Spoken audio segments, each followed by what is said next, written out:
Welcome, everybody. I'm Liz MacDonald in for Neil Cavuto, and this is the week that the battle lines are drawn.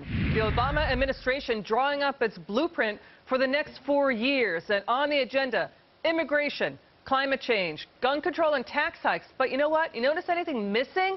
Bob Cusack and Sabrina Schaeffer say Democrats are emboldened this time around, and spending cuts are last on the list. Bob, first to you. This is what I want to ask you. Bob, the president is essentially a lame duck, right? He's in his second term. He's got maybe 16 months. That's an awful lot to try to deal with in 16 months. What's first on the agenda, do you think?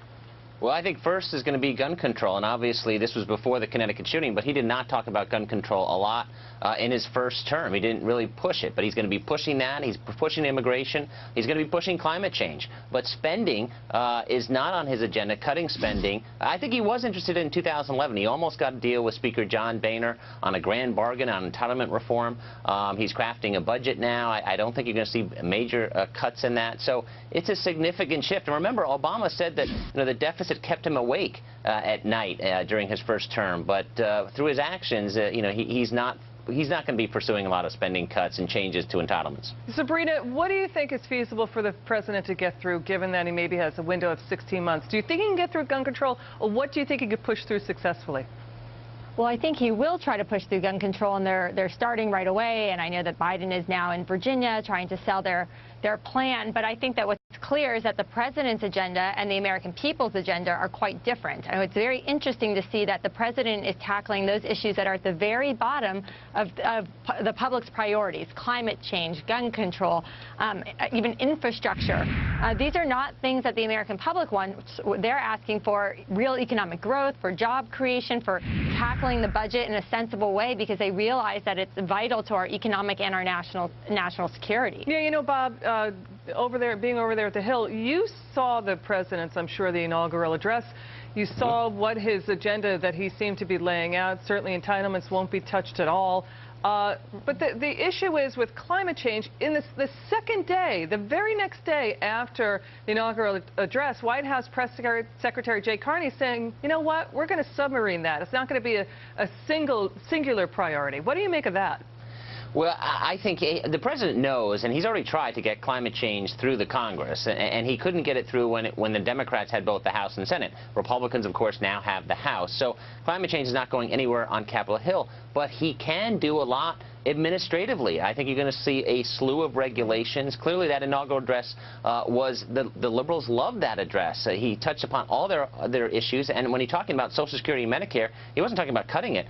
He was talking about preserving it. So he's going after the Republican Party. He's got the upper hand right now, and Speaker John Boehner recently said that Obama's trying to annihilate the GOP. Yeah, Sabrina, picking up on what Bob just said, you know, a pundit once said that tax cuts are to the GOP what retiree benefits are essentially to the Democrats. So who wins here? Will retiree benefits in any way get cut? Because I'll tell you something, we have until the 2020s before this fiscal storm really hits.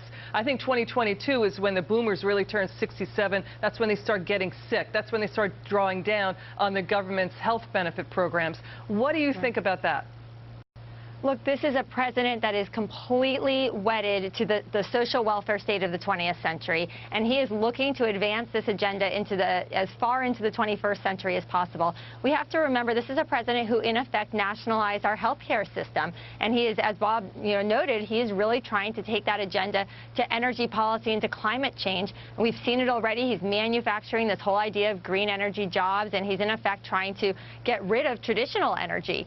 So I think that we have to be very aware of what's happening here. I think there was a lot of fancy language used in the inaugural address, but the fact is that that doesn't cover up what's really going on here, which is to grow the progressive state. Yeah, you know, to Sabrina's point, Bob, I mean, let me back up. Listen, we've been covering this issue for a while now at Fox News and Fox Business, and here's the issue. Will the U.S. start looking like a mature European country?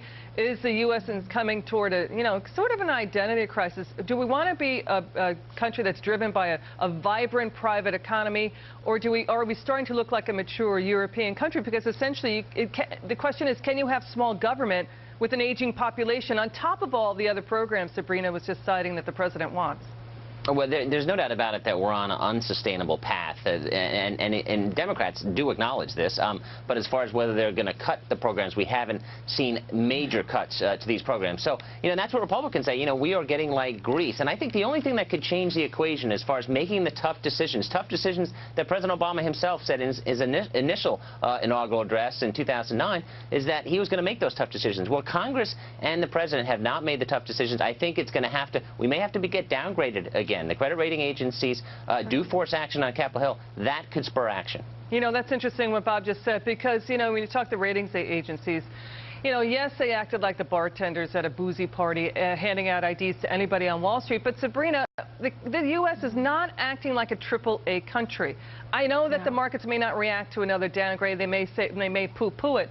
But the issue for Joint Chiefs of Staff Admiral Mike McMullen has been this: confidence in the U.S. as a world leader. What do you make of that? Well, I actually think that that's very concerning. I mean, there's certainly a national security component to all of this when we talk about the budget and the debt and the deficit. We are increasingly becoming a more vulnerable country. I think many outside countries see us as a country that's divided. And I think that that's concerning. And I was especially concerned when the president then talked about how we're sort of ending an era of war, when in reality, we are in bad fiscal shape. And we're finding that militants abroad, especially in Africa and the Middle East, are intensifying. So I actually don't see that we're entering this era of peace. I think that we have a lot to be concerned about, and a lot of it has to do with our current fiscal crisis here at home. Bob, any bright spots here, do you see? Not in the short term, no. And we have, China has a lot of our debt, and we're concerned about China militarily, but yet they're buying our bonds, and, there's a real danger, and that's what Pentagon officials are nervous about going into the next 5, 10, 20 years. Sabrina, you agree with that?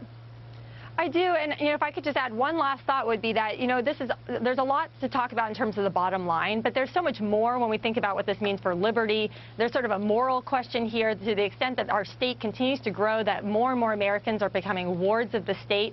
This is a real concern about loss of freedom, and it's one that I hope more Americans will sort of engage in the conversation. All right, Bob Cusack, managing editor of The Hill, and Sabrina Schaeffer with the Independent Women's Forum. You're the executive director there. Real pleasure to have you both. Thank you so much for your time. Thank you. Next up now, if you're worried about spending,